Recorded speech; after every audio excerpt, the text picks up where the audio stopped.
and that she always came back to him afterward. Dominique had abused Amber on so many occasions. She always thought he could change, but she couldn't break the cycle. She couldn't get out, and it cost her life. Abuse is never okay. If you or someone you love is in an abusive relationship, there is help available. Call the Domestic Violence Hotline at 1-800-799-SAFE.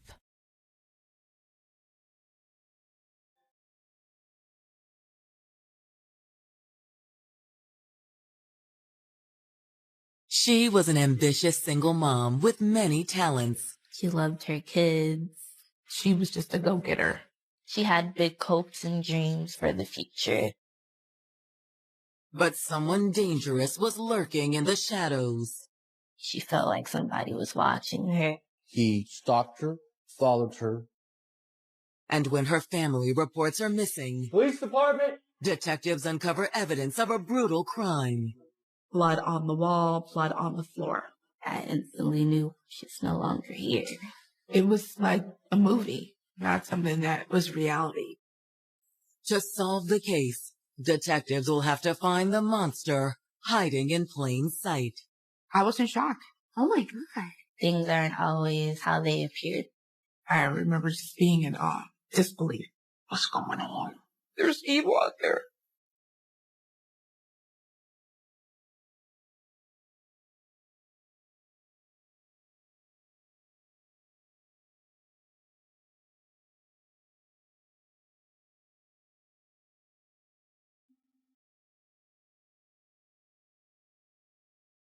June 15th, 2015.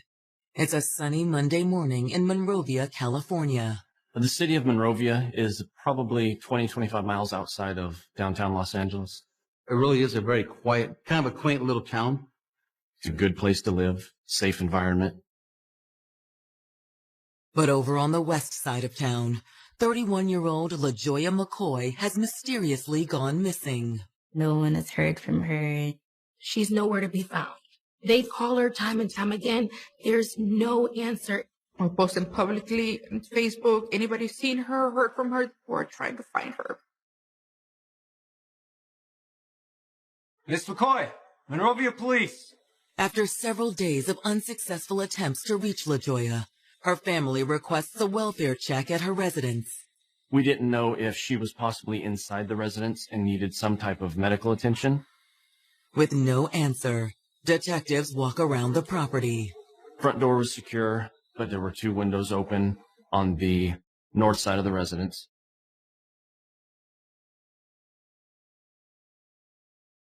Miss McCoy, I'm a detective with the Monrovia Police. I announced my presence. Didn't hear anything, didn't see anything in the immediate area. Detectives make entry through the open window. The apartment appears empty and undisturbed. There was no signs that there was a robbery or a burglary. Miss McCoy!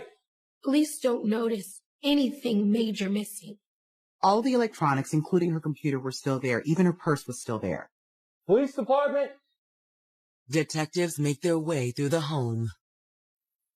And that's when they make a horrifying discovery. I walked into the bedroom, saw the blood. Obviously, some kind of struggle ensued.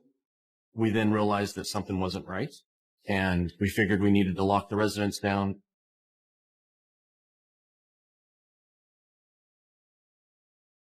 Mother of 2, LaJoya McCoy, had a sunny disposition and a zest for life. Her name, LaJoya, in Spanish means joy. Her name fitted her. She was just a very upbeat person. The California native was an accountant by trade.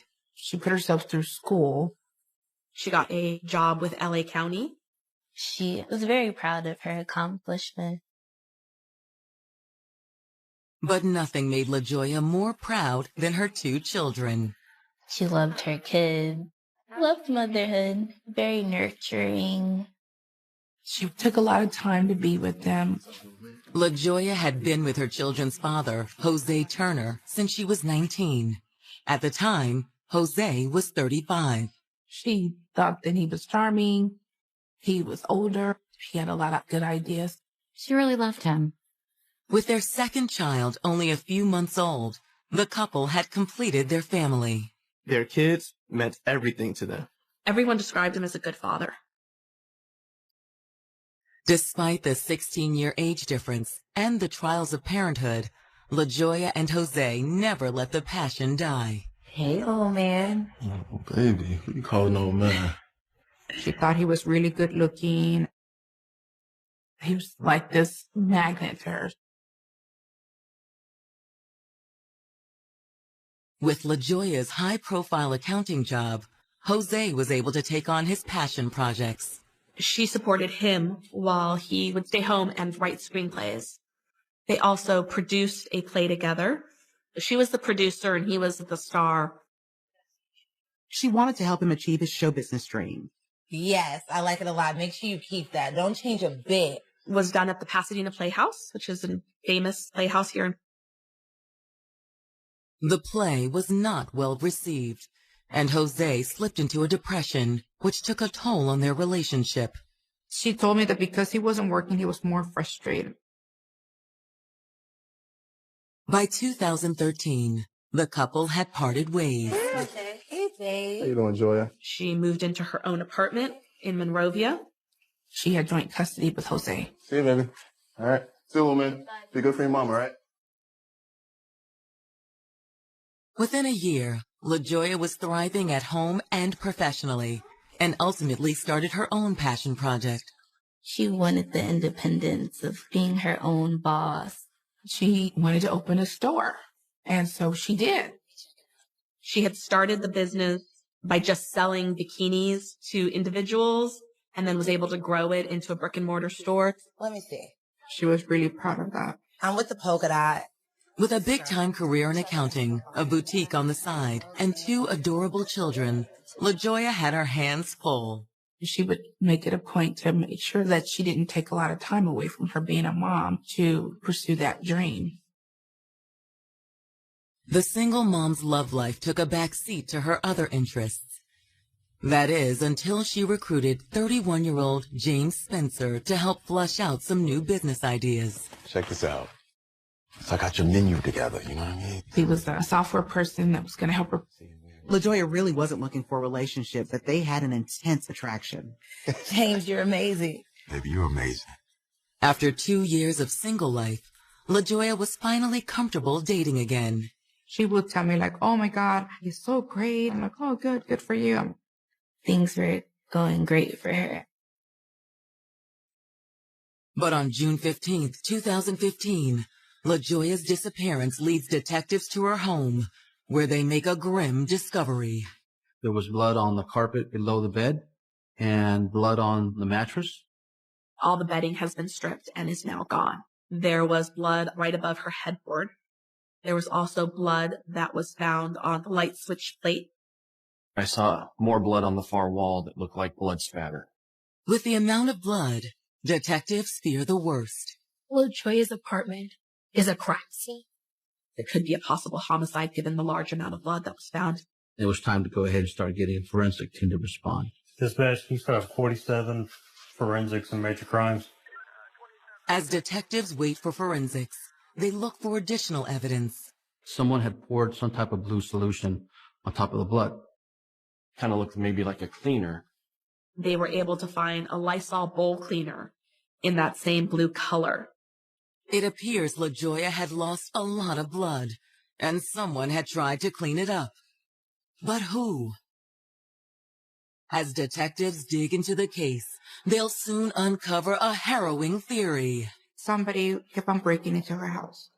She needed some people to watch out for her. Yeah, I think there's somebody outside. She felt like she had a stalker. All my love scattered everywhere. When he looked at me, I just melted. Dreams so sweet turned into a nightmare. I didn't suspect that he was a straight-out killer demon. I knew I was in trouble. I've been going crazy. That's a hell of a price to pay. Just for one damn man.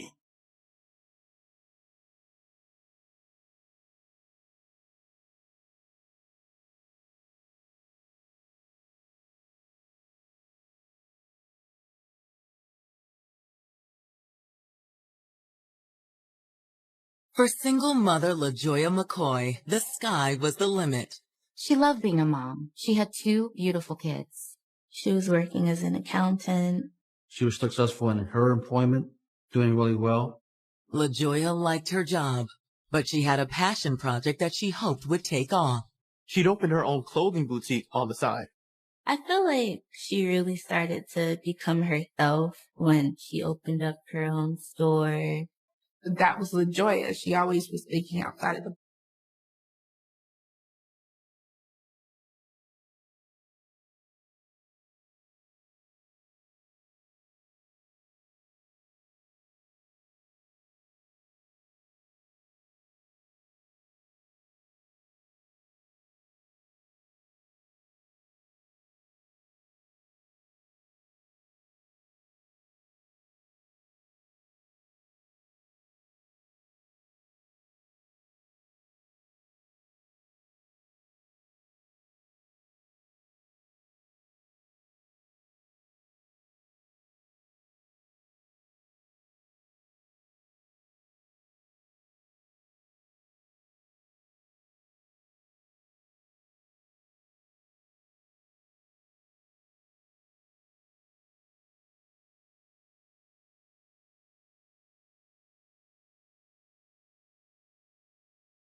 that was LaJoya. She always was thinking outside of the box. She just wanted to do a lot better for herself, for her children. There was nothing that was going to stop her. LaJoya, check this out. 2 years after separating from her children's father, Jose Turner, LaJoya had just started a budding romance with 31-year-old James Spencer. He was really attractive. They got a little flirty as they were working so closely together to build her business. She's really just enjoying herself, and makes a lot of sense after being in a relationship for a decade or so. But now, on June 15th, 2015, following LaJoya's sudden disappearance, Monrovia, California police have just discovered what appears to be a violent crime scene in her apartment. We had a pool of blood on the carpet and on the mattress and some blood splatter on the wall. The forensic team collects samples of the blood to later cross-reference. Samples were taken from the entire apartment, but specifically from blood found on the light switch plate. They wanted to see, could they get a match? As the forensic team continues to catalog their findings, detectives speak with LaJoya's neighbors. I'm Detective Harvey. This is my partner, Detective Alfaro. Have you noticed anything unusual? No, it's been really quiet. The neighbors tell detectives they didn't realize LaJoya was missing. We just thought she was out of town since the car hasn't been in the lot. Detectives put out a bolo for LaJoya's vehicle. I wanted to make sure that we found it, and we found it soon. With the department on high alert for her car, LaJoya's neighbors tell detectives about a troubling incident she shared with them recently. She mentioned to some of the neighbors that someone tried to get into her house. LaJoya was concerned that someone was following her or stalking her. Neighbors tell detectives that LaJoya had recently been seeing a new guy, though he hadn't been around in a while. She had a new boyfriend named James Spencer. They said it was new and that James was nice enough, but they really never gotten the chance to get to know him. Do you think he could be her stalker? That I'm not sure of. He just stopped showing up all of a sudden. All right. Thank you for your time. Detectives make a note to speak with LaJoya's new man. But first, they call LaJoya's family to give them the update. Her family was all spread out. She had some distant family in the area that went to the home to look for her, but her immediate family all lived in another state. Miss McCoy, this is Detective Harvey. They were devastated. They knew what the crime scene suggested. The family tells detectives that they don't know much about LaJoya's new relationship, but they should speak with her friends Bernadette and Ava, as well as her children's father, Jose. The kids have been staying with Jose and his family since LaJoya's disappearance. After finishing up with LaJoya's family, detectives ask LaJoya's ex, 47-year-old Jose Turner, to the station. Thanks for coming in, Jose. No problem. Is there any word on LaJoya yet? It was a normal response if someone's genuinely concerned that someone else is missing. He was open to talking. Jose seemed really concerned. Kids are starting to ask a lot of questions. Honestly, I don't know what to tell him anymore. He said that he had last seen the victim on either June 5th or June 6th. He was dropping off the children at her apartment. Jose says he picked the kids back up the following Wednesday. Mr. Turner had picked the kids up on June 10th. I picked them up from the Boys and Girls Club. And you didn't see LaJoya then? No, she's supposed to pick them up on Friday, but she didn't, and her mom called me and said she hadn't heard from them. So I told the kids that they were going to spend the night with me that weekend. Based on her family's statements, detectives believe LaJoya went missing sometime between the night of the 10th and morning of the 11th. Can anyone else verify that you were at home on the night of the 10th? Well, my kids were there. That's my night that I have them. Anyone else? No, but I didn't do this. That's my kid's mom. I mean, I know we weren't together anymore, but we still very much cared about each other. There was no suspicion about Mr. Turner having any involvement in her disappearance. Detectives push Jose for any additional information. Do you know if she was seeing anyone else? No. I mean, but we broke up 2 years ago, so we don't really talk about that type of stuff. He shared that they don't communicate that much, so he has no idea where she is. Did she mention anything about someone following her? No. Why? Was somebody following her? Neighbors mentioned that she was fearful of someone watching her. Actually, now that you mentioned it, the last few times I dropped the kids off, she was a little bit on edge. How so? You know, kind of jumpy. I mean, she was always checking over her shoulder. I wonder if she's always got attention from guys. You know, sometimes unwanted attention. I mean, she's a very pretty girl. Detectives wonder if the single mother had attracted attention from the wrong man. It did appear that she was concerned about somebody coming around. LaJoya was frightened. And soon, detectives will uncover a terrifying encounter that happened days before LaJoya's disappearance. What's going on? She had to pretend that no one was home. She shut off all the lights. She closed the blinds. Maybe I should stay. No. All my love scattered everywhere. When he looked at me, I just melted. Dreams so sweet turned into a nightmare. I didn't suspect that he was a straight-out killer demon. I knew I was in trouble. I've been going crazy. That's a hell of a price to pay. Just for one damn man.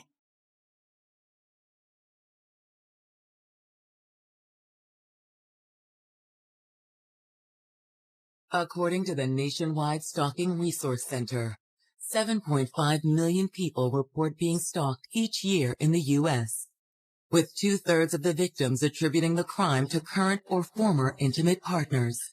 On average, over half of female homicide victims report stalking to the police prior to their death.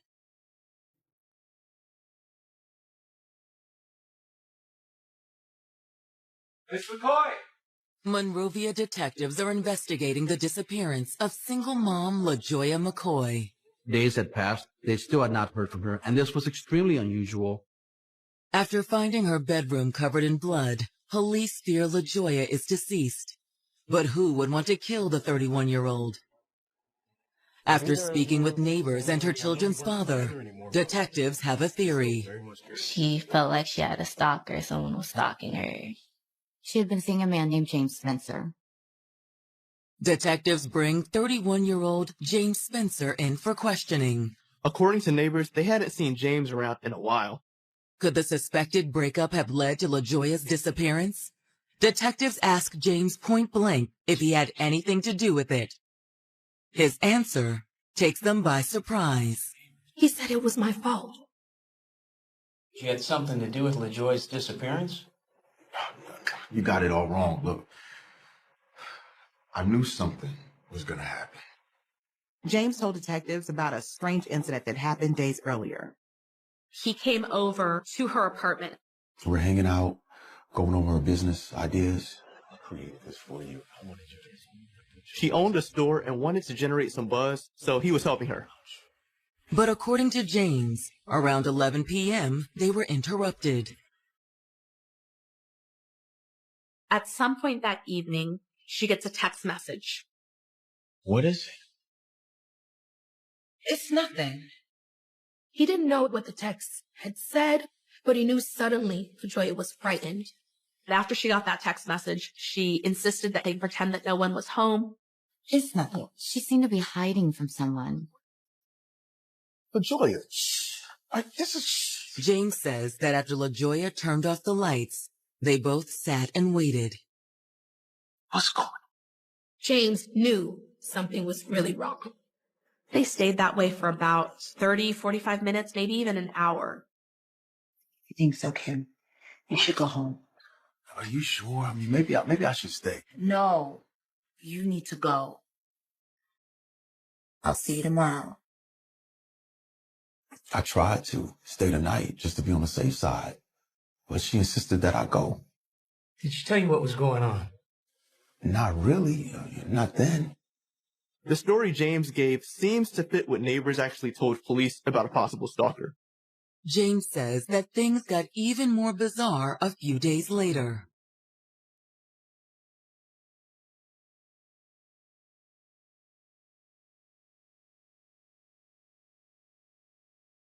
James tells the police that LaJoya contacted him in the middle of the night, hysterical, telling him that somebody was trying to break into her apartment. Yeah, I think I heard somebody outside. Somebody's in the window. He was rattling the door, and she was locked up in her bedroom, and she was scared. Call 911. No. He said, I was telling her to call the police. She was really scared, but she refused to call the police.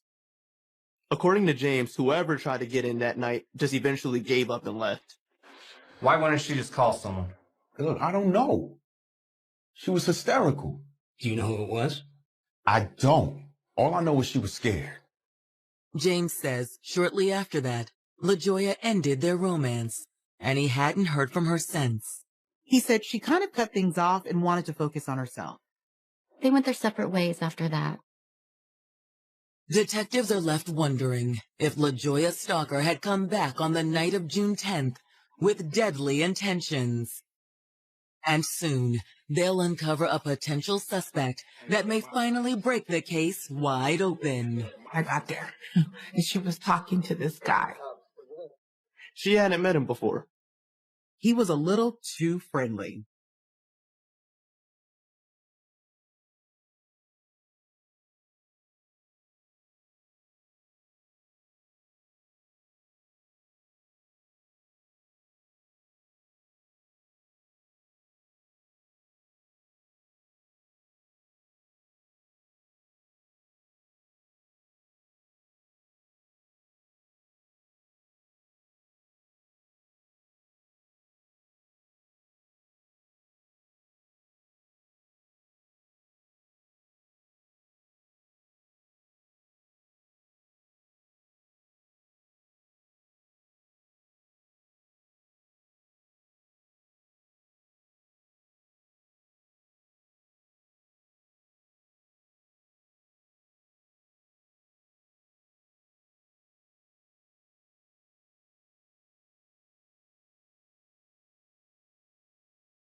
Scattered everywhere. When he looked at me, I just melted.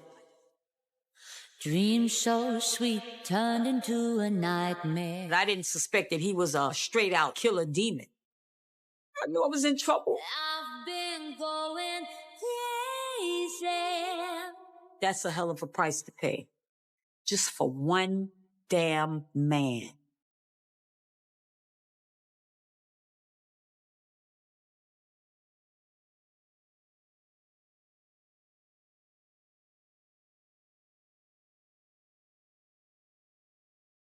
It's been 24 hours since detectives uncovered a frightening scene in the bedroom of single mother LaJoya McCoy. After speaking with the 31-year-old's ex-boyfriend, detectives believe LaJoya had an unwanted admirer. She believed she was being watched, possibly even stalked. Someone had even tried to break into her home. To get more insight into LaJoya's love life, detectives speak with her close friend, Bernadette Stevenson. LaJoya and I had like a really close friendship. Did LaJoya ever say anything about someone watching her? Unwanted attention from someone? A stalker?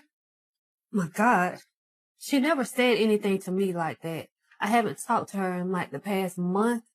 Bernadette didn't know anything about a stalker, but she did bring something else to detectives' attention. Oh, no, wait, there was this guy. Bernadette says a few weeks before LaJoya's disappearance, she met up with her for some much-needed girl time. She sent me a text and said, would you like to go to happy hour? And I said, yeah, sure. According to Bernadette, LaJoya arrived early to the restaurant and was approached by a man. So, I was thinking me and you can hang out at my place. Oh, yeah? Yeah. I love to, but I'm eating my bread. I'm not taking no for an answer, pretty girl. When I got there, she was talking to this guy. Hello. So I sat down, and in my mind, I'm thinking, do you know this guy? Hey, Bernadette, this is Zach. Zach Moore. Nice to meet you. LaJoy and I, we were actually just leaving. Zach. He seemed like a nice guy, but we didn't know, well, I didn't know him. Bernadette thought Zach acted too familiar, kind of creepy. I just joined in their conversation, and we just took it from there. He stayed for a while. We had long conversation with him. Bernadette says after a while, the women decided to leave and go someplace else. Listen, this is ladies' night, so you'll have to excuse us. Okay, I'll leave you ladies alone, but before I go, I'm gonna need your number. They were having conversations, and during those conversations, it was very bubbly, very positive, and she gave her number out to this gentleman. I'm gonna hold this close to my heart. Bernadette says that after they left, LaJoya had dismissed the incident. What was all that about? He's just having fun. He's harmless. I guess he just seemed really persistent. It's fine. Let's just go. Bernadette says that when they parted ways later that night, it was the last time she saw LaJoya. LaJoya walked Bernadette to her car and said goodbye. According to Bernadette, she thought Zach had come on a little strong, but didn't think he was a threat to LaJoya. But now, she wasn't so sure. All kinds of things started to run through my mind. It seemed like interesting timing. Police tracked down 35-year-old Zach Moore. Detectives were wondering if he could have been the one texting her or breaking into her home. LaJoya's friends said you were pretty persistent with her. I had a few drinks. I thought she was pretty, so yeah, I asked for her number. Did you know LaJoya's been missing for several days? Whoa, no. We just texted a few times. That was it. Did you ever go to her apartment? No, never. He provided some account on how they met at the restaurant, had a friendly conversation. Where were you on the night of the 10th? I was at home. Can anyone verify that? I was alone. But I hadn't met with the girl after that night. I swear. He said he was at home, which is not a very strong alibi. Detectives are skeptical, but with nothing to hold him on, they have no choice but to let Zach go. Back at square one, the investigation is at a standstill. That is until officers on the west side of town think they've spotted LaJoya's missing car. They found a car matching LaJoya's vehicle. It was parked on the street. Nothing appeared out of the ordinary. Victor 24. I'll be out with California tag 4, Victor Queen. He ran the plate, and it did come back to LaJoya McCoy. The officers get out and approach LaJoya's vehicle.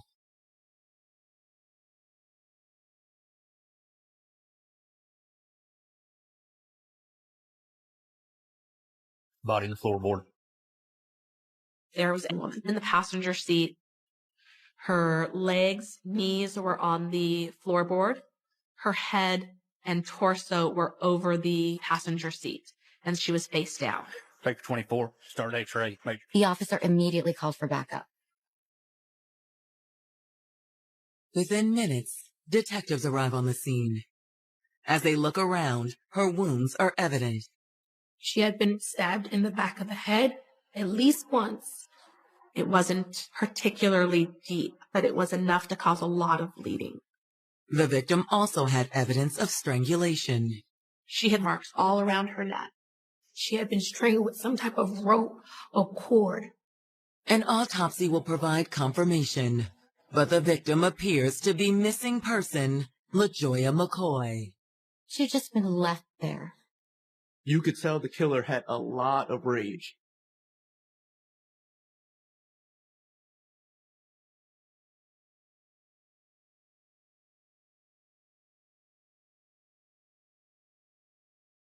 When I got the call, they had found LaJoya's body.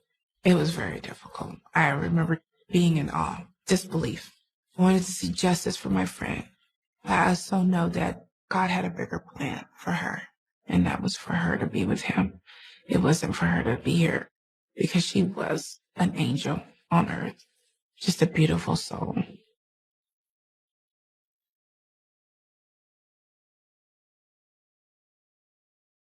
Monrovia police have just found a dead body in missing person LaJoya McCoy's vehicle. They could see it was a woman, and there was a lot of blood. She had strangulation marks all around her neck.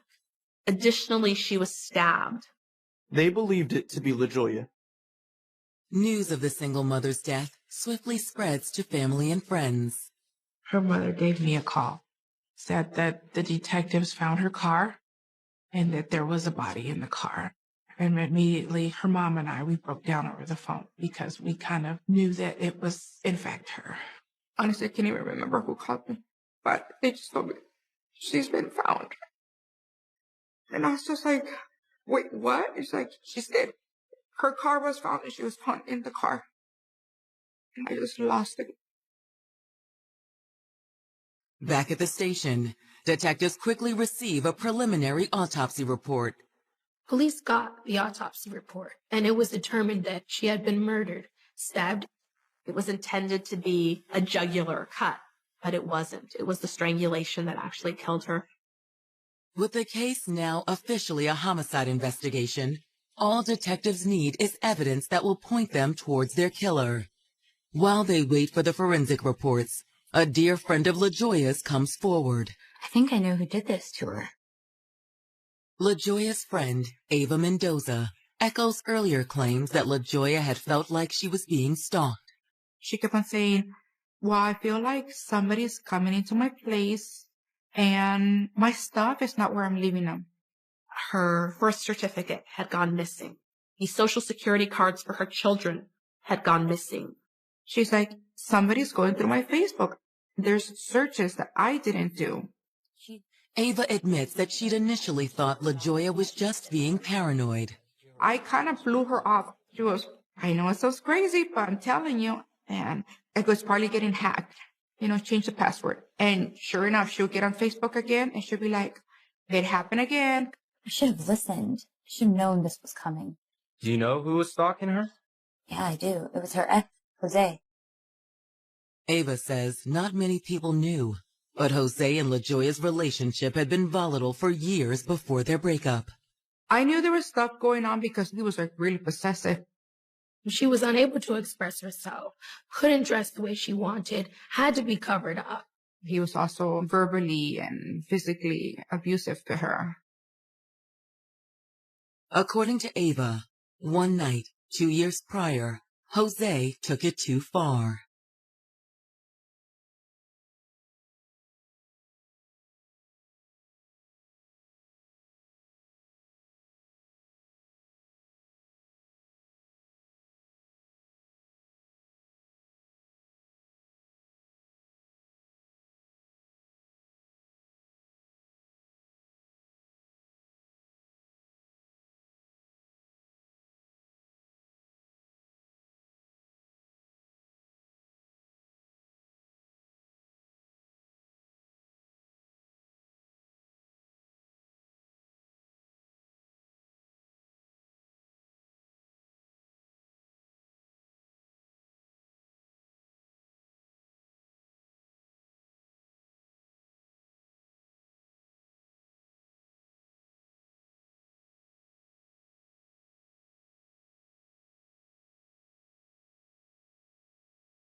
Jose took it too far.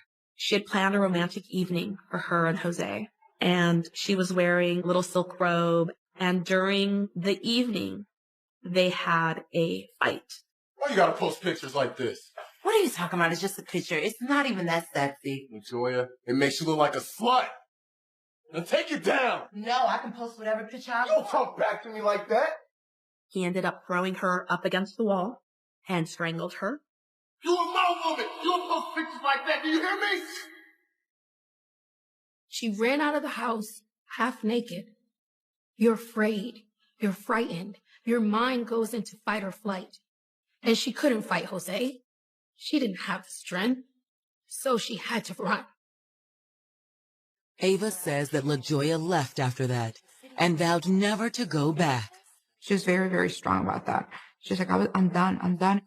However, Ava says as time went on, Jose started harassing LaJoya.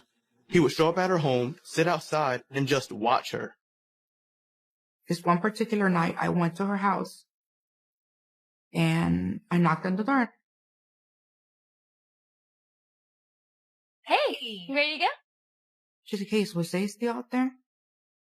And I go, what? What are you talking about? And then she's just like, never mind. Let's just go. Okay, fine.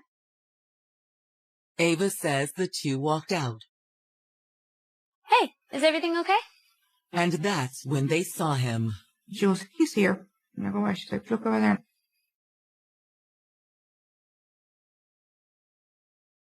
And he was right there. Like, in the darkness. Yeah, let's just go. He's just like staring at me, like he wanted to hurt me or something, you know? He didn't say anything? No, not that night. But you think he killed LaJoya. I do, yeah. So why didn't you come forward earlier? So scared. Part of me thought it was crazy to think he had something to do with her disappearance, but when they found her like that, I just knew. Ava tells detectives that LaJoya called her a few days before she disappeared, obviously upset about something. She goes, I really, really need to talk to you. Please, if you could make it. I'm like, okay. So I ended up driving there. Hey, what happened? LaJoya got very emotional and told her that things weren't going well with Jose. Jose just sent me this voicemail. She played for Eva a voicemail message that Jose had left for her on her phone. Oh my God. He was ranting and raving at her. He started telling her that she was just whoring around, doing all this stuff that mothers should not be doing. She should be staying at home. He said he was going to take her to court. He was going to seek full custody of the children. But according to Ava, it was the last thing Jose said in the message that left LaJoya shaking. It was scary and it was dark. And to detectives, Jose's words sounded like a threat. He told her she was going to burn in hell. After she let me listen to the voice message, she's like, I feel bad that you have to listen to that. And I was just like, how's anybody supposed to help you if you're staying quiet and you don't say anything?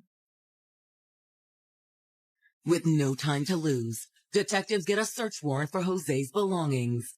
And when they do, they'll start to unravel the layers of an evil man fueled by jealousy. Their relationship was volatile, and their breakup was not something that was amicable. He was not liking that she was moving on. That was just killing him.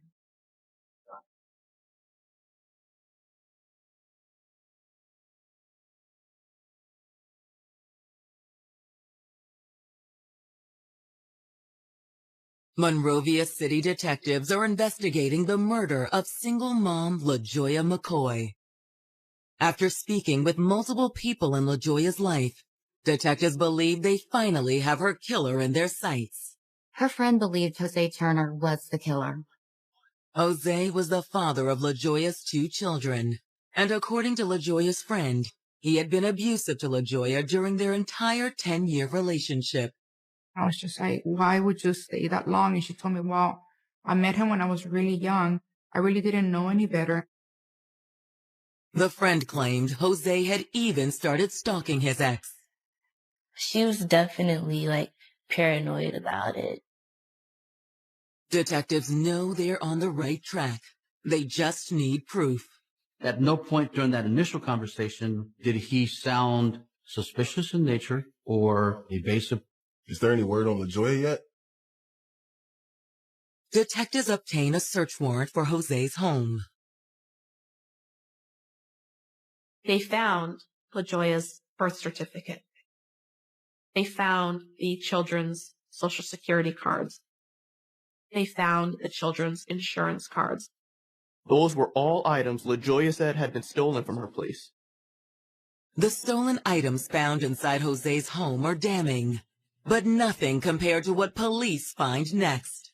There was a green spiral notebook. On one page, there was a kind of stream of conscience writing. It starts off with, "Time to pay for your evil deeds. I'm tired of being mocked. I'm tired of this girl playing games and thinking that it's okay. I will hold her accountable. I will get great pleasure in tearing her apart." The page never says LaJoya's name, but it's clear that he's referring to LaJoya. With Ava's testimony, the stolen items, and the journal, Jose's guilt seems obvious. But will it hold up in court? What was missing was some strong physical evidence. So the first thing that they needed to do was get DNA from Jose Turner. We obtained a court order for him to provide his DNA. When the crime lab compares Jose's DNA to the blood in LaJoya's bedroom, police and prosecutors finally get the break they need. We were lucky enough in all of that blood to find two small spots where on that wall and on the light plate, we had full matches to Jose Turner. His blood was at the crime scene. He did this to her.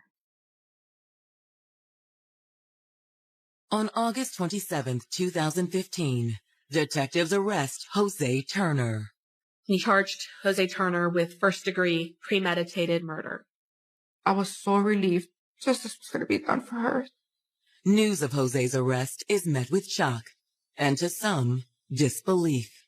I didn't want to think that it was him because this was the father of her children. I was in disbelief because, like I said, I didn't think he would go that far. No, I didn't think he would go that far at all. In May of 2017, nearly 2 years after LaJoya's murder, Jose's trial gets underway. The prosecutor says that Jose was a jealous man. He felt like she owed him something. He was jealous of the fact that LaJoya had started to move on. Her business would become more successful. According to prosecutors, on the night of June 10, 2015, Jose snuck out of his apartment while his children slept and carried out his plan to murder their mother. They believed he was able to gain entry from an unlocked window.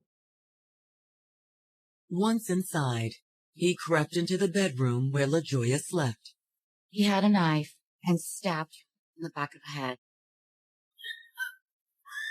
Prosecutors assert that LaJoya must have woken up, and a struggle ensued. The ligature was put around her neck, and she was struggling with the defendant. She fought him because his blood was also found in the room.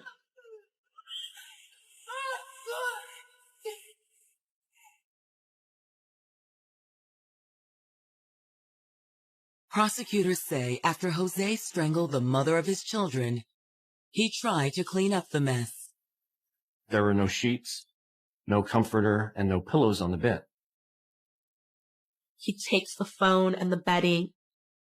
Jose then carried LaJoya's body to her vehicle and drove it to the location where it was ultimately found. The car had been found just 1 mile away from her home. Prosecutors allege that even though the murder weapon was never found, the blood evidence from the scene is proof Jose killed LaJoya. The evidence was overwhelming that he committed this murder, especially once we have the DNA on the wall and on the light switch. The jury sides with the prosecution and finds Jose guilty of first-degree murder. He was sentenced to 26 years to life. I'm glad that justice was served. Just really, really happy about that. Though the conviction brings closure, it can never mend what LaJoya's friends and family have lost. I feel like it was justice, but I'll never get to see my sister, and her kids will never get to experience.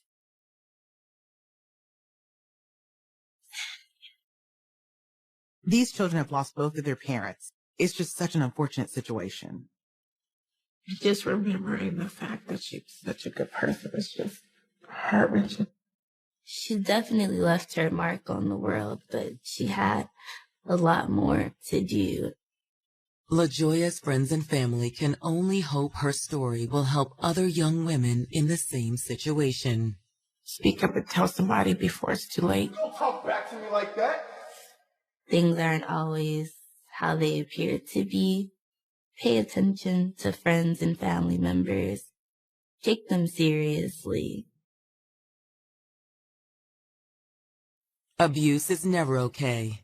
If you or someone you love is in an abusive relationship, there is help available.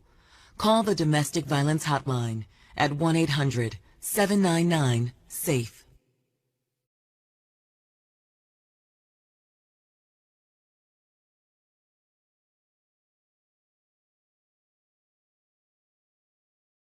She was a hard-working young woman with big dreams for the future.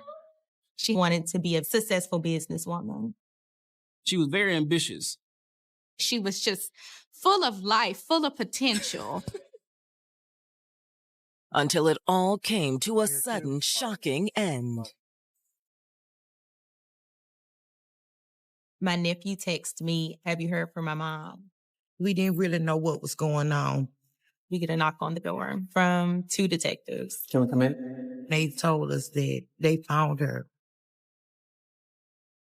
Did a dark secret drive her to do the unthinkable? The gunshot wound was to the left side of the head. The gun was lying at her feet. It appears to be a suicide. No, this can't be true. I never thought this would go on. Or did someone else pull the trigger? My sister would have never, ever. The Masks of Men, a novelization of deception, greed, and the shadow of identity by Gemini professional novelist persona. Part I, The White Coat Syndrome. Chapter 1, The Performance of a Lifetime. The year was 1979, and Orange County, California, was bathed in a perpetual golden haze. It was a place of new beginnings, of strip malls that smelled like fresh asphalt and dreams that felt as accessible as a sunshine-soaked afternoon. In the heart of this suburban sprawl stood a medical facility that promised healing, led by a man who seemed to embody the very essence of trust, Dr. Gerald Barnes. Rick D'Alessandro, a physician's assistant with a keen eye for detail and a genuine heart for the sick, found himself drawn to Barnes.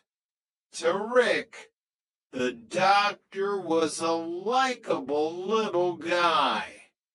He was funny, he was entertaining, and he possessed that rare, magnetic quality of making everyone in the room feel like they were the only person that mattered. But Gerald Barnes was not a doctor. He was a masterpiece of fiction.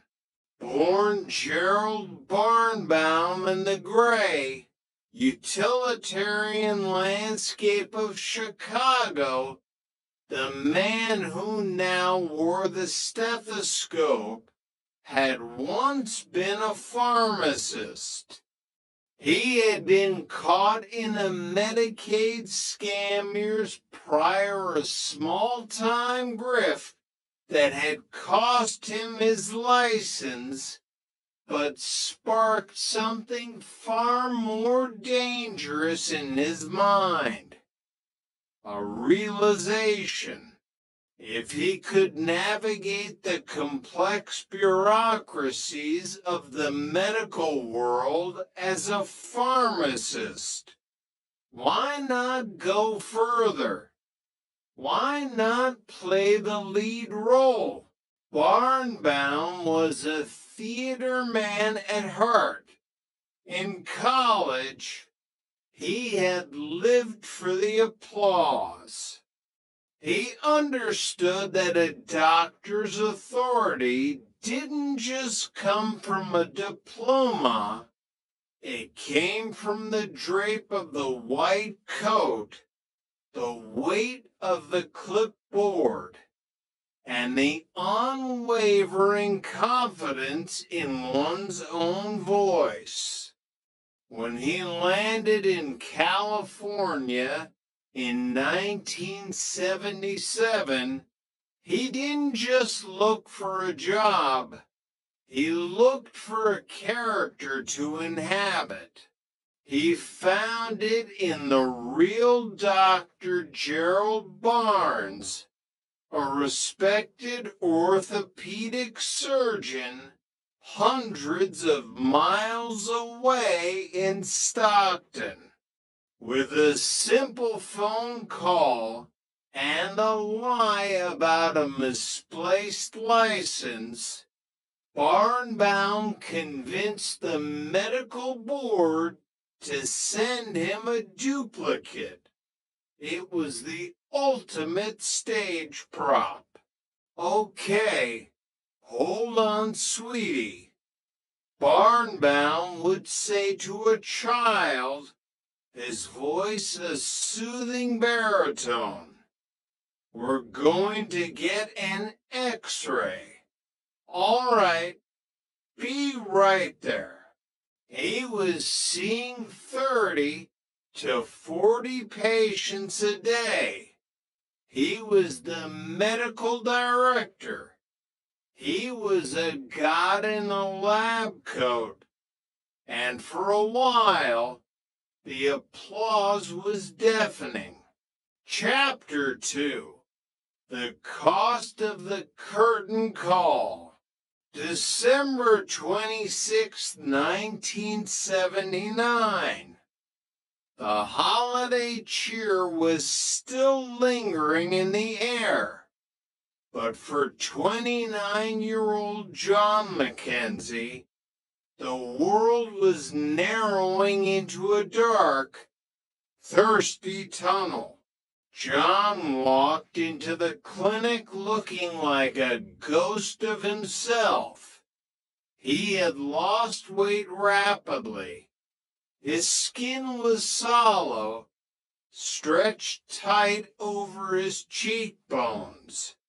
His eyes were bloodshot and unfocused. I'm so thirsty, Doc. John rasped.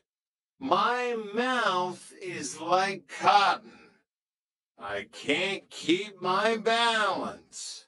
Barnbaum looked at him. A real doctor would have seen the signs instantly. The fruity breath of ketoacidosis, the profound dehydration, the classic triad of polyuria, polydipsia, and polyphagia. A real doctor would have checked a finger stick glucose and called an ambulance. But Barnbaum was an actor, not a clinician. He didn't see a dying man. He saw a patient with dizziness. He reached for his prescription pad, the ultimate tool of his masquerade, and scribbled a name for an anti-vertigo drug. Take this, John. Get some rest. We'll run some routine blood work, Barnbaum said, flashing that winning smile. He sent John Mackenzie home to die. The next day, the lab results at the desk. Rick D'Alessandro was the one who saw them first. The numbers didn't make sense.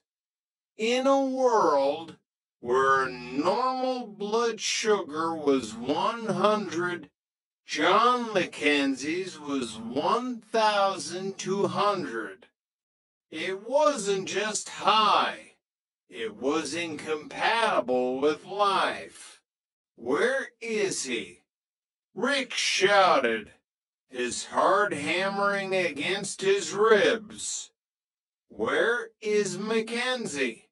Rick spent the next few hours in a frantic, desperate sweat. He called John's house. No answer. He called the ex-wife. She hadn't seen him. He called the emergency contacts. Nothing but dial tones and silence. Finally, Rick called the Garden Grove police. When the officers kicked in the door of the small apartment, the silence was heavy. They found John in the kitchen. He was sprawled on the linoleum floor, his fingers still curled around the prescription Barnbaum had given him, the useless pills for vertigo. He had slipped into a diabetic coma, and his heart had simply given up. John Mackenzie was 29 years old. He left behind a 4-year-old daughter named Jill and a family that couldn't understand how a simple visit to a medical director had ended in a body bag. Chapter 3: The Unraveling. Rick D'Alessandro couldn't sleep. The image of the 1,200 blood sugar reading haunted his dreams. How could a doctor, especially a medical director, miss something so fundamental? He began to poke at the edges of the man known as Gerald Barnes. He called the medical board in Sacramento. I need a verification on Dr. Gerald Barnes, Rick said, his voice steady despite the tremor in his hands. Can you fax down his ID photo and information? The machine groaned to life. The paper slid out inch by inch. Rick watched as the image formed. The man in the photo was older, with different features, a different jawline, a different soul. The address was in Stockton 400 miles away. The realization hit Rick like a physical blow. He wasn't working for a negligent doctor. He was working for a ghost. On August 8th, 1980, the masquerade ended. The police arrived at the clinic not for a patient, but for the man in the white coat. Gerald Barnbaum was arrested for murder. The legal battle that followed was a master class in the inadequacy of the law. The prosecutors knew they had him on practicing medicine without a license, but that carried the weight of a feather. They pushed for manslaughter. They wanted him to pay for John Mackenzie's life. In 1981, Barnbaum took a plea deal. 3 years. To the Mackenzie family, it was an insult. To the real Dr. Gerald Barnes in Stockton, who only found out about the theft of his identity when he heard the news of the arrest on the radio, it was a nightmare. I was in shock. The real Dr. Barnes would later say. Then the more I thought about it, the madder I got. But everyone thought it was over. Surely, after being exposed as a killer and a fraud, Barnbaum would vanish into the shadows. They didn't understand the nature of the addict. And Gerald Barnbaum was addicted to the coat. Part 2, The Interstate Shadows. Chapter 4, The Entrepreneur and the Enigma. While Barnbaum was weaving his web of medical lies, another man was preparing to take the stage in the American Midwest. His name was David Brankel. If Barnbaum was a man who wanted to be respected, Brankel was a man who wanted to be envied. In 1999, Bloomington, Indiana, was a town of quiet academia and limestone quarries. Into this setting stepped David Brankel, impeccably dressed, smooth-talking, and radiating the energy of a man on the verge of a billion-dollar breakthrough. He approached Phil Sperry, a local businessman who ran a title company. Brankel wanted to rent office space. He claimed to run a company called ACR Architecture, Construction, and, well, the R remained a mystery for a while. He always had the right response, Phil remembered. He was cool. He was very smooth. Brankel didn't just want an office, he wanted a life. He befriended Phil's wife, Bonnie, and proposed a partnership. A high-end interior design firm called Trade Secrets. He used the Sperry name like a skeleton key, opening doors at high-end clothing stores like Sullivan's. He ran up an $8,000 bill for dapper suits and then, with the practiced ease of a professional, he simply stopped paying. But the office in Bloomington was just a facade. Brankel was leading a life of dizzying complexity. He had a wife and a young son in Vincennes, Indiana.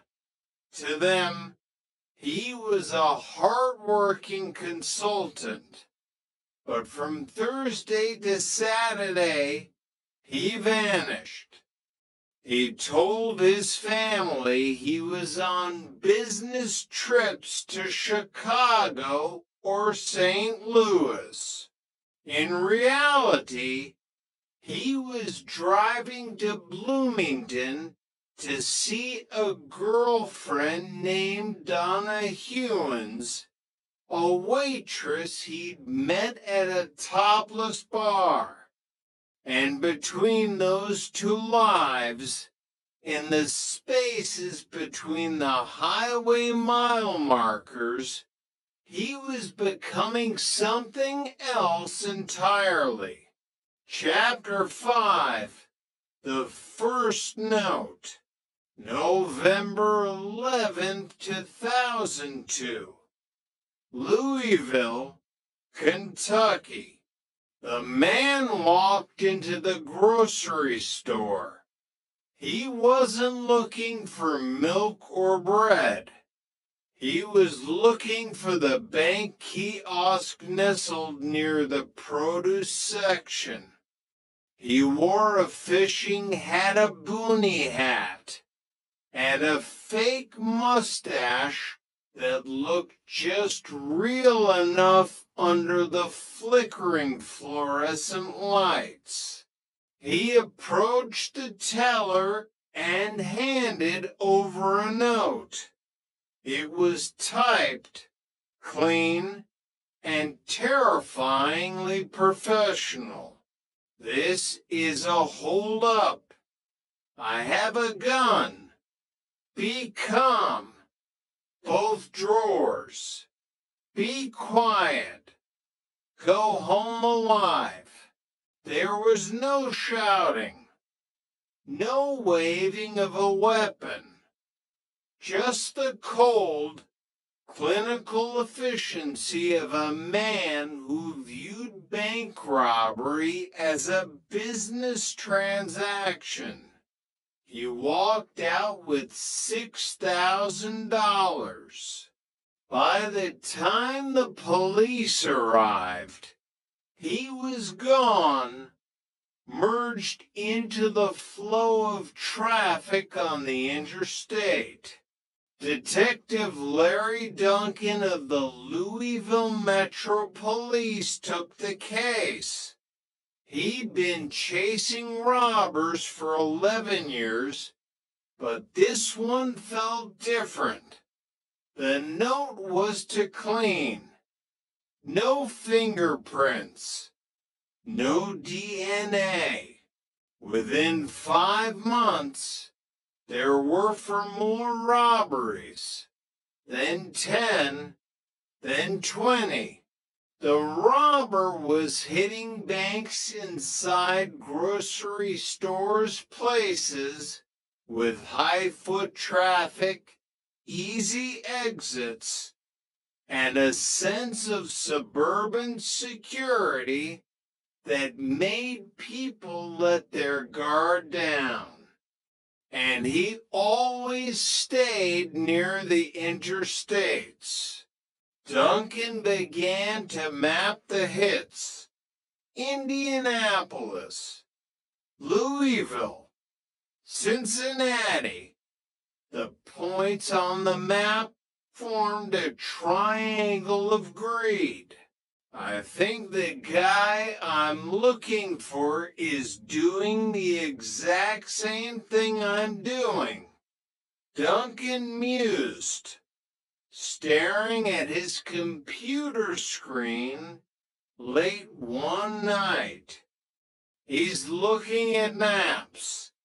He's calculating distances.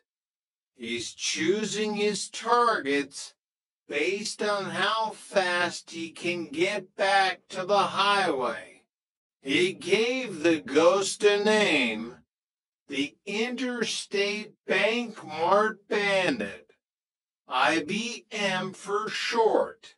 Chapter 6, The Duality of the Sociopath. Back in Vincennes, David Brankel was playing the role of the gift from God. He had met Alan and Becky Logan, owners of a local pet store. They wanted to build a massive family entertainment complex called Logan's Great Escape. Brankel presented himself as a high-powered developer from the Vanguard Capital Marketing Group. Maybe this was God's gift to us, Becky Logan thought. Brankel sat at their kitchen table, spreading out elaborate brochures and contracts. He demanded a $3,500 retainer and $500 a month. He even brought his young son, Michael, to the meetings.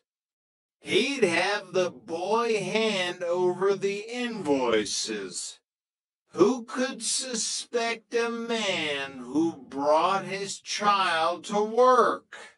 But the money from the Logans wasn't enough to support the lifestyle Brankel craved. He needed the suits.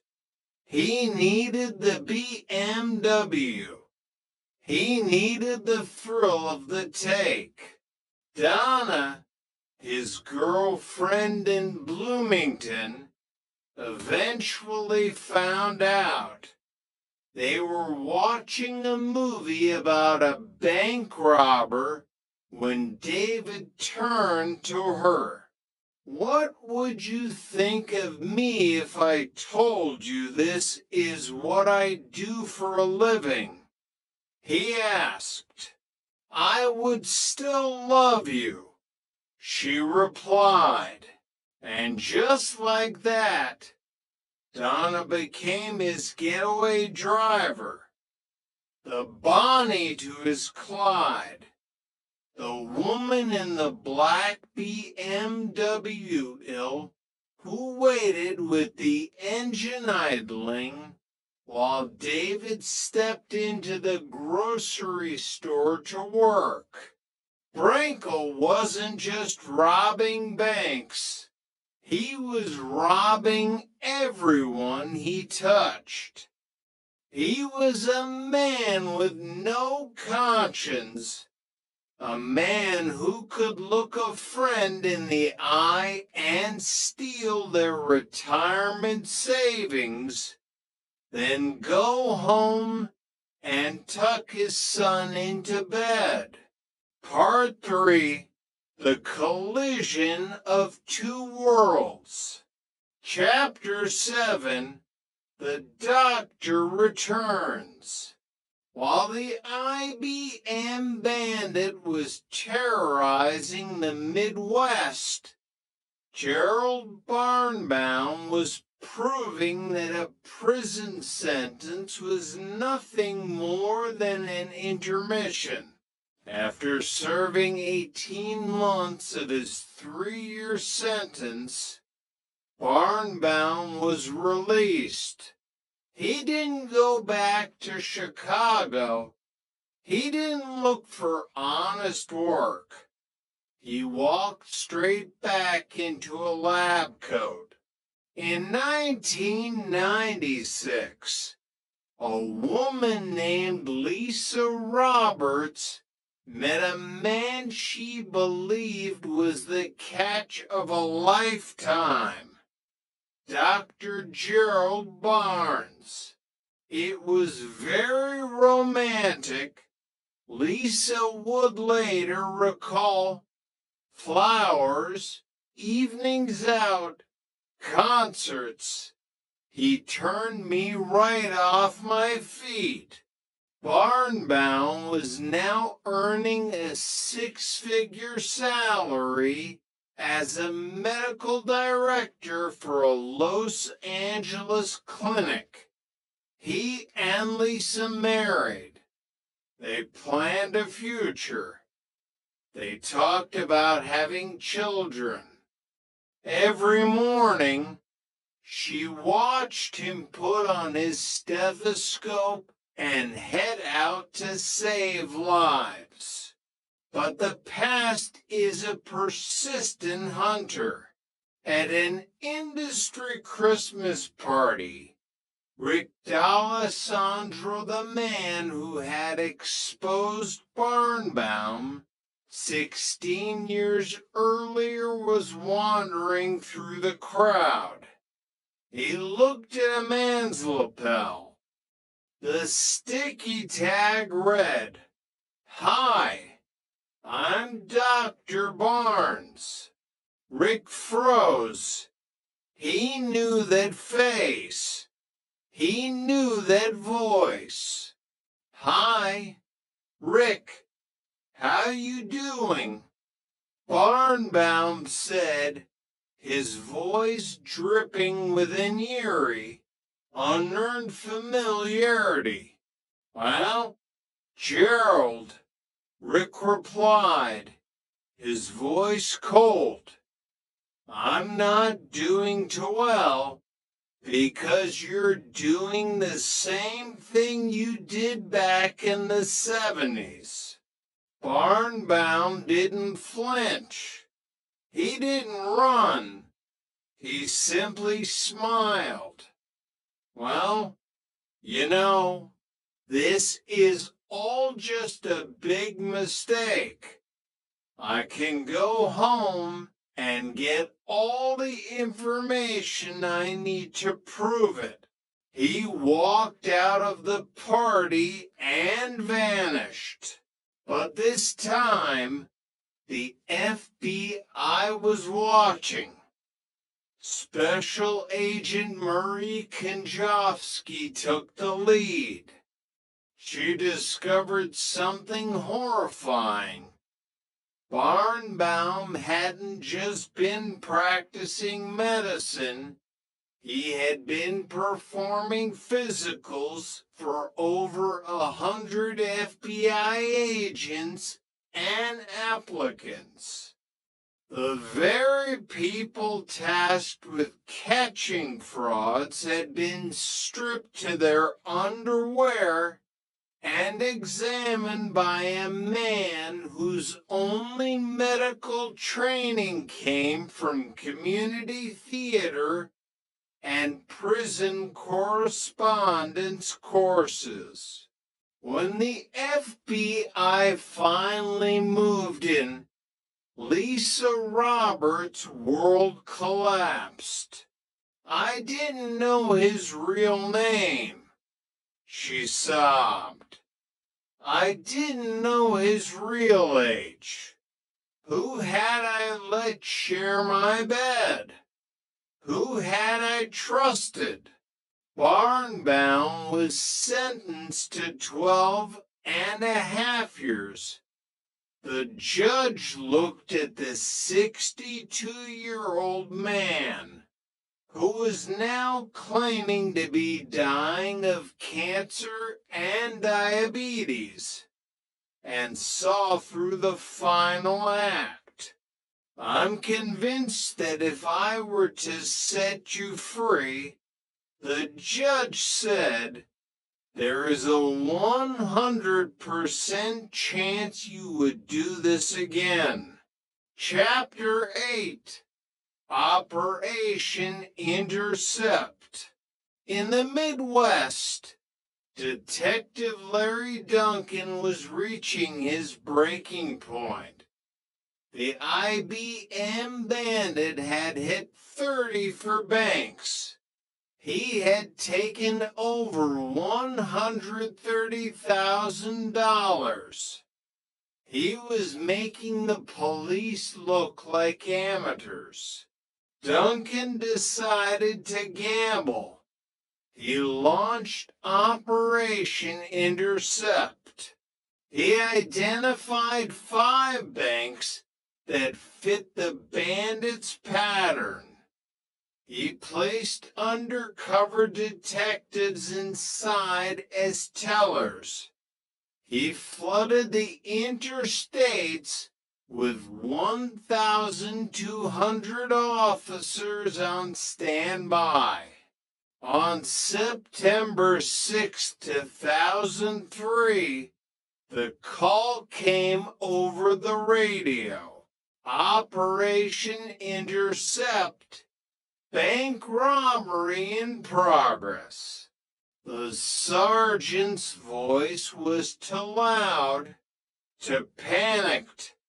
Duncan, listening from his command post, put his head in his hands. Brankel, sitting in his car with his police scanner, heard every word. You're blowing it, Duncan, the detective whispered to himself. You're blowing it.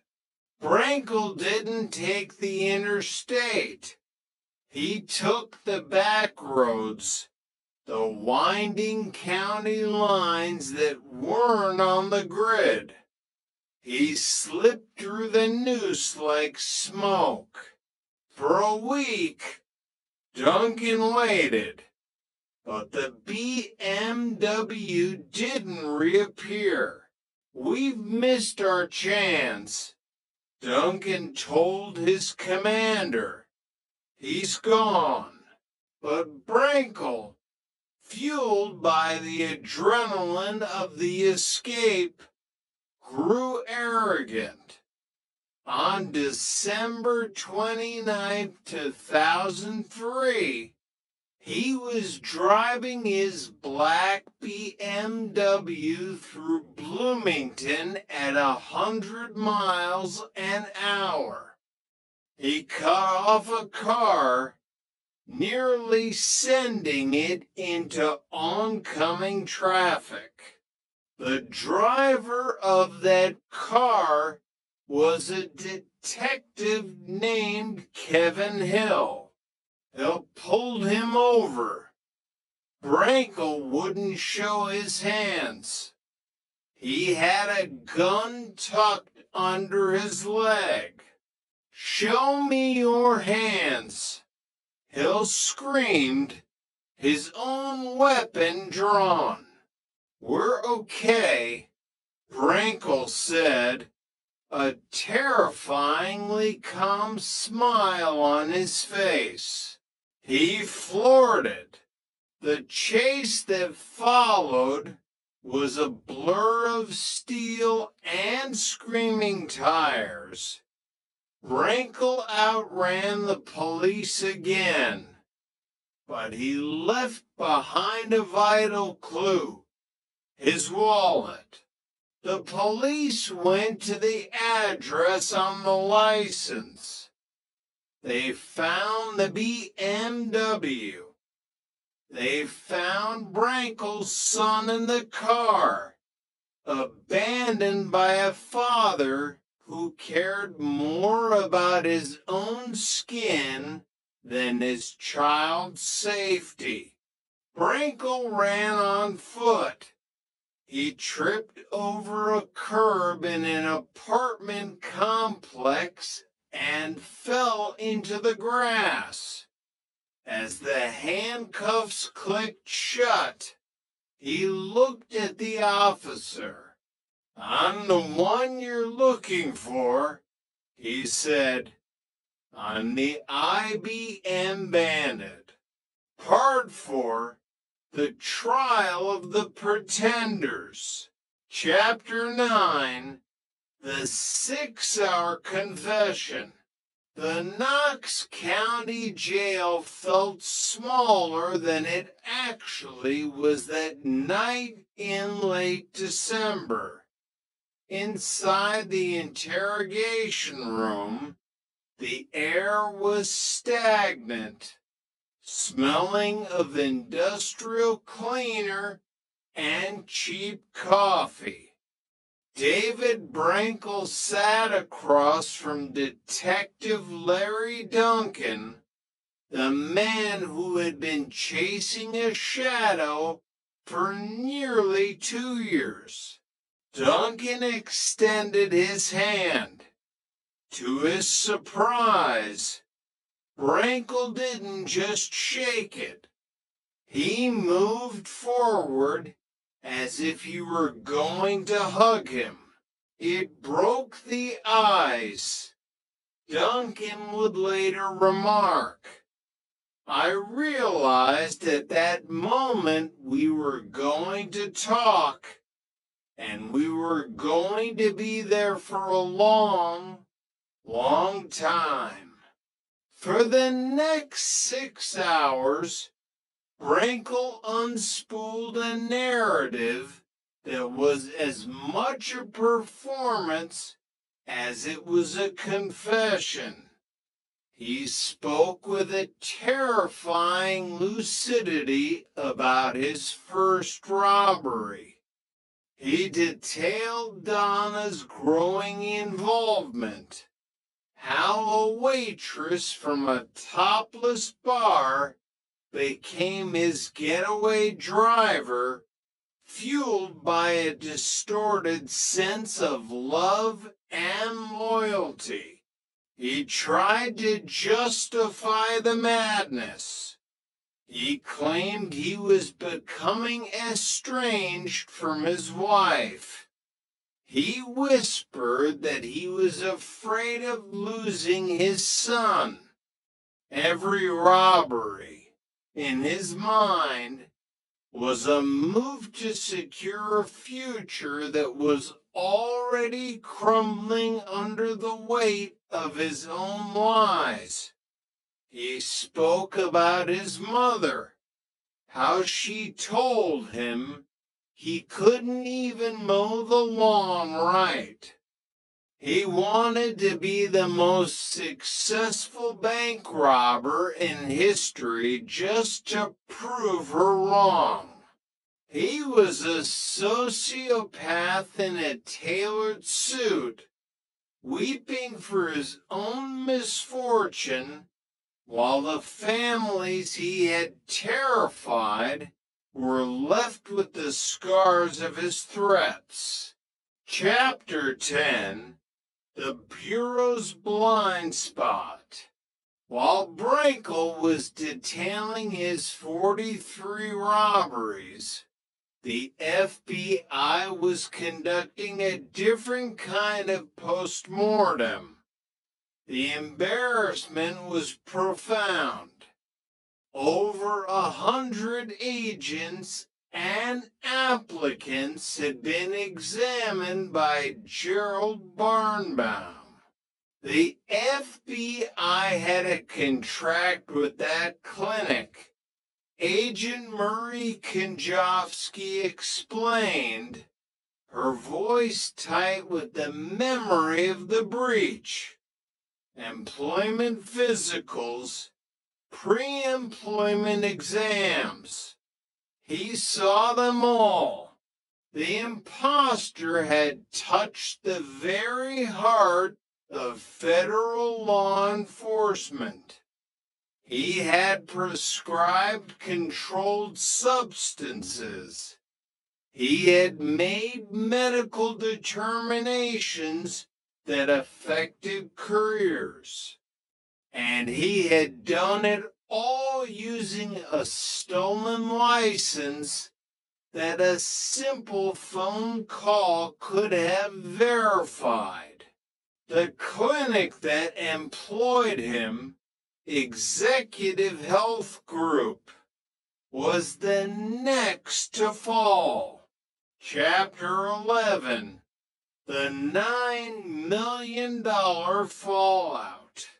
Carl Jansen was an executive at the Atlantic Richfield Corporation. He was a man who appreciated precision and professionalism.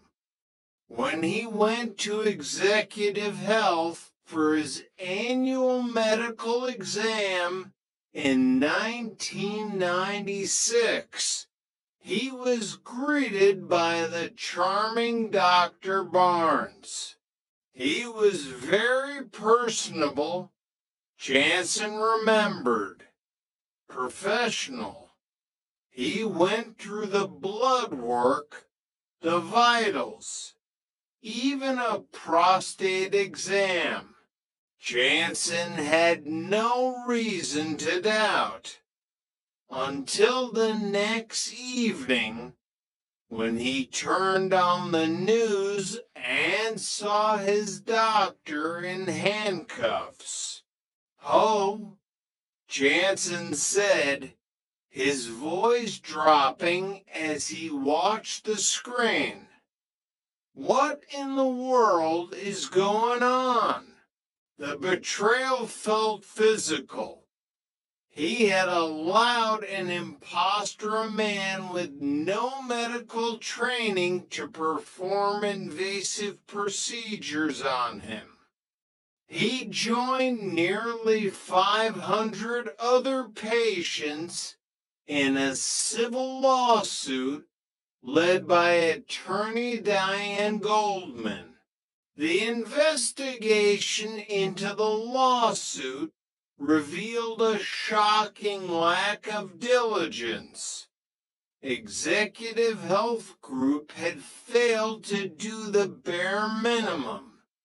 Had they checked his history, they would have found the felony convictions, the prison time, and the trail of dead and damaged patients Barnbaum had left in his wake. The company denied liability, but the weight of the evidence was crushing. They settled for over $9 million. The clinic, once a symbol of executive wellness, collapsed under the weight of the scandal and went out of business. Chapter 12, the never was. For Lisa Roberts, the man she married was no longer Gerald Barnes. He wasn't even Gerald Barnbaum. He was the never was. It was always about greed, Lisa said, her voice hollow. Greed for him. Greed for the companies that hired him and looked the other way. Greed for the people who fired him but said nothing to the next employer. She watched as the man who had shared her bed stood before a federal judge at 74 years old. He looked weak. He looked old. But those who knew him knew better. His age won't make any difference. One investigator warned, He can be a semi-retired physician. No doubt when he walks through those prison doors in 2018, he will be a physician again. The white coat wasn't just a disguise for Barnbaum, it was his skin. Without it, he was nothing, and he refused to be nothing. Part V, the absurdity of escape. Chapter 13, the bus ticket to nowhere. In the year 2000, the American penal system committed an error so egregious it bordered on the slapstick. Gerald Barnbaum, the man who had successfully stolen a doctor's life for decades, was scheduled for a transfer.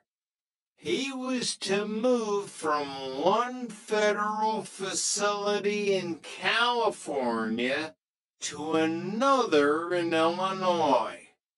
The bureaucracy, perhaps blinded by his elderly appearance or his claims of failing health, decided he was a low-security inmate.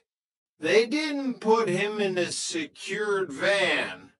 They didn't shackle his ankles. They gave him a bus ticket. I learned that. He was given a bus ticket and allowed to travel on his own. Agent Murray Kinjofsky said, her tone one of disbelief. Barnbaum, the master of the vanishing act, took the ticket and simply didn't show up in Illinois. For a month, he was a ghost again. But he didn't run to Mexico or disappear into the mountains. He went back to the only stage he knew. U.S. Marshal Joseph Exner finally tracked him down. He wasn't in a hideout. He was in a North Hollywood clinic. When Exner stepped inside, he saw a man in a white coat with a stethoscope around his neck. It was Barnbaum, seeing patients as Dr. Gerald Barnes once again. You guys are good, Barnbaum remarked with a chilling calmness as Exner turned him around to click the cuffs shut. He hadn't even changed his name. He was so deeply entwined with the fiction of Dr. Barnes that he couldn't imagine being anyone else. Even as a fugitive, the lure of the clinic was stronger than the fear of the